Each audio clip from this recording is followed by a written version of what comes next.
Instead of frying your meal, opt to steam, bake, grill, braise, boil, or microwave it. Cook with non-stick utensils. Instead of boiling your vegetables, steam or microwave them to preserve the nutrients.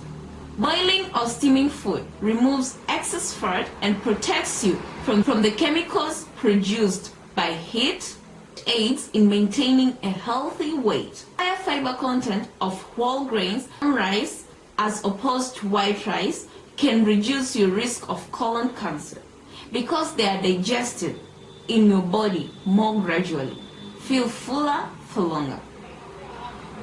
A balanced diet should include whole grains because they have been linked to lower risk of disease like type 2 diabetes and heart disease.